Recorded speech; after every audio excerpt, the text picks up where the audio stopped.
I hope you don't. I hope you watch it now, and I hope you don't watch it thinking that's the plot, because that would be really. I'd feel bad, but I kind of think that'd be a great story in a couple months. Talk about that. How Bella the shark brought down the Colombians. So Jeanette, you asked to be on this chapter because it has Michael Beach Yes. monologuing, and we discussed last week that Michael Beach won't ever say no to anything water-based because he's been in the likes of Shark, The Abyss, Swamp Thing, Stargate Atlantis, Aquaman, Canal Street, The Submarine Kid, If Seal Street Could Talk. All of these things he's been in. So, can you recommend any other Michael Beach monologuing scenes from other films, whether they be aquatic-based or not? Boy, Waiting to Exhale is, of course, the best because it results in the flaming Lexus. And a lot of it is TV based. Again, like I said, this season on The Rookie, which is, I struggle to not call it Castle every week, even though it's not Castle, it is The Rookie. It is a show I abandoned for not being good enough, and I got the premise that I really like Nathan Fillion. This sounds like it could be fun, and it's just not good enough.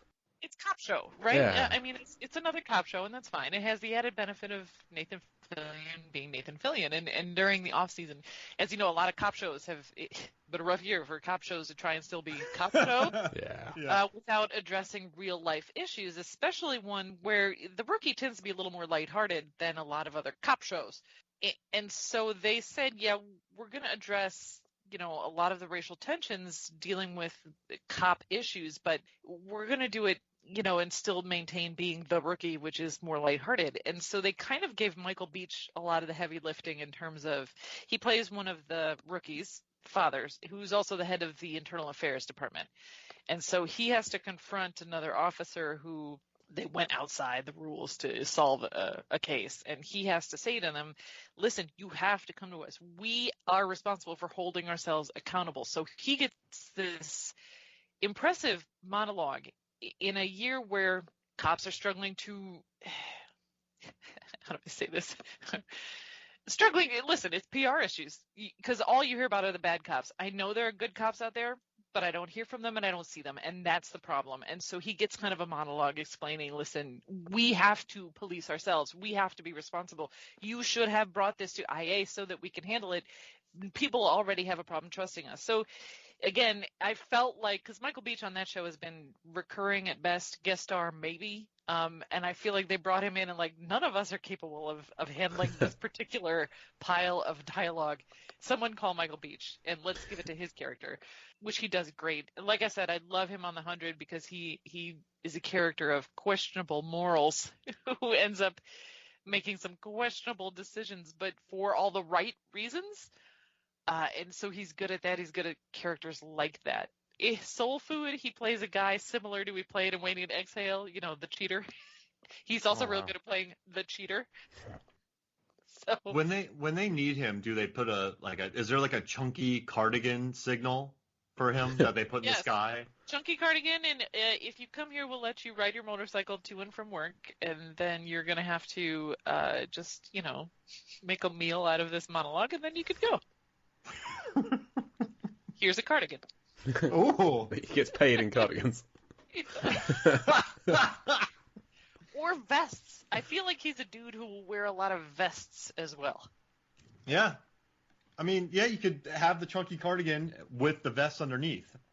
Something that I'm disappointed in, and this is neither the time nor the place for it, but Aquaman. Listen, the DC movies. But Aquaman was more fun than a lot of them. This is true. Problem being, they still try to do too much in it. This is true. Black Manta really deserves his own.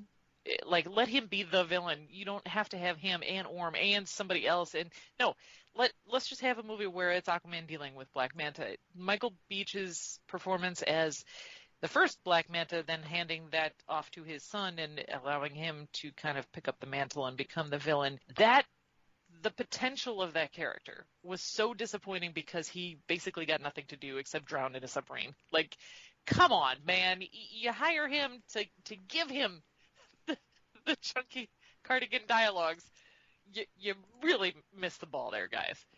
But that seems to be a lot of what DC does, is just missing the ball. So you know. It was some really good drowning, though. He nailed it.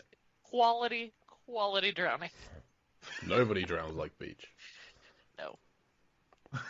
They don't do it like they used to. He's been on so much TV. Chances are you've seen him 100 times, and either he also excels at being forgettable when necessary. He will blend into the background if that's what's required. I mean, he's great in ER in the early seasons of that. We watched all of ER recently, and then I think it was last week I discovered, wait, he's Al Boulay. He's done like 17 episodes of ER. I had no idea. He's changed so much.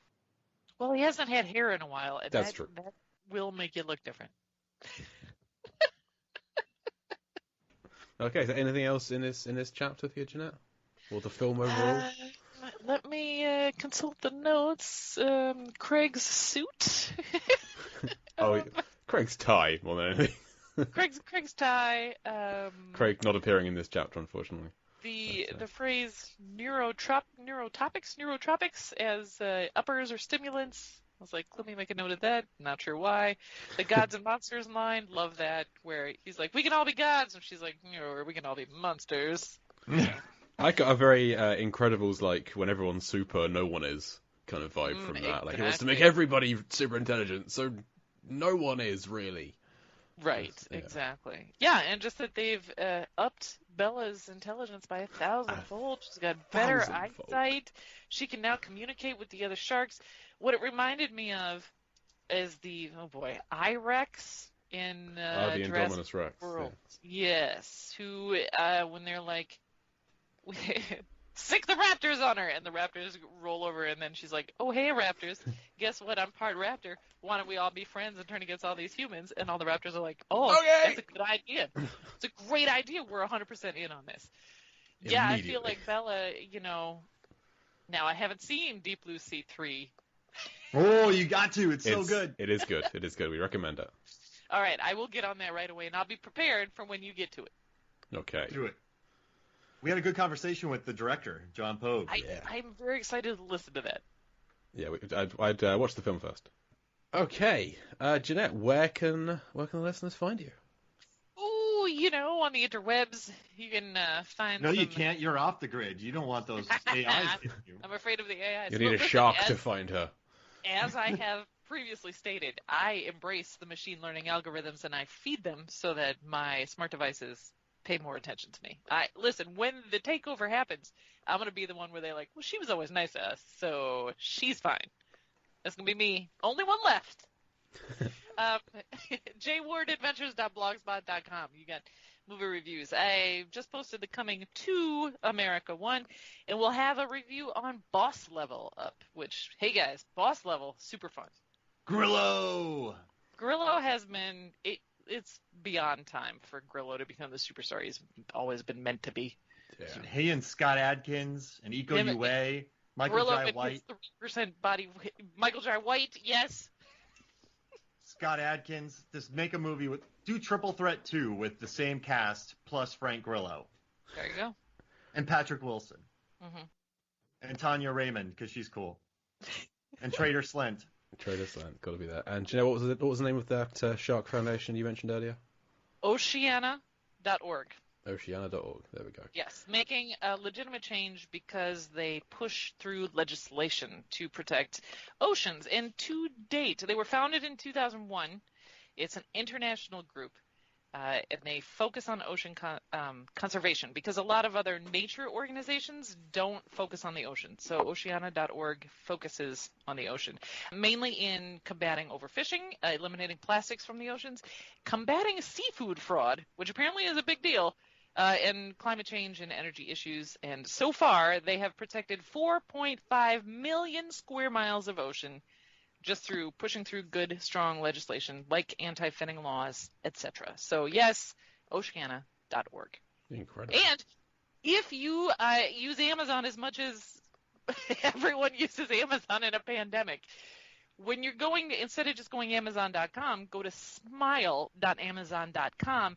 That allows you do exactly the same thing, works exactly the same way, but you can have like 0.01 or 0.1% of your sales go to a charity of your choice, and Oceana is one of the charities you can choose. So smiled.amazon.com instead of amazon.com.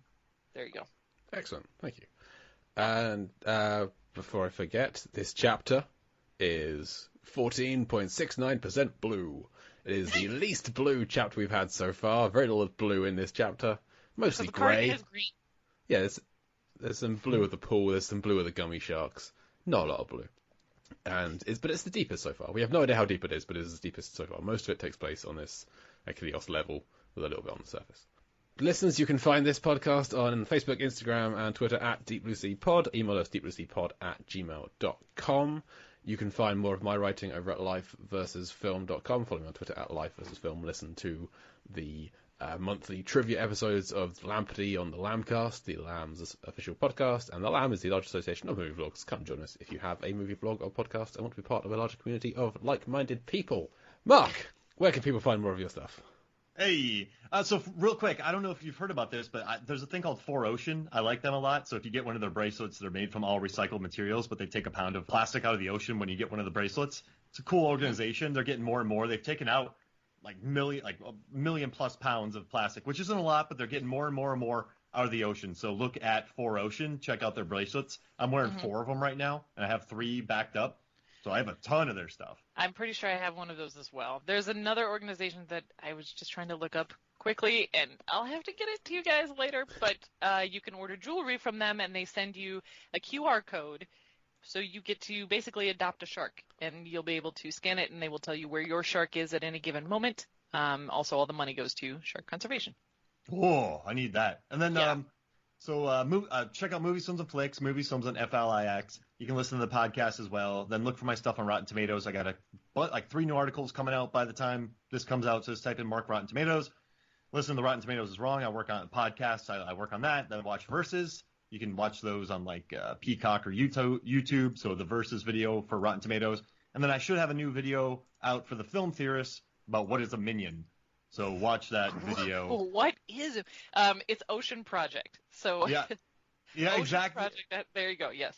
They come out of the ocean. So yeah, head over there, type in Mark Hoffmeyer Film Theorist, and you'll see my videos. But that's it. Do you go into what a minion tastes like? Because that's what I'm intrigued by. Is it like Twinkies. Marshmallow or like Twinkies. corn? Twinkies. That's a great question. I feel like it would. I just broke. We don't have time. I don't know. That's a whole other episode. Okay, well, listeners, come back next week for the next chapter of Deep Blue Sea 2. But as for this week, thank you very much to Jeanette Ward for joining us. Oh, always a pleasure. Thank you. And for this week, I have been Jay Sleeveless Welding Cluett. And I'm Mark 7 months Hoffmeyer. And we'll see you next week.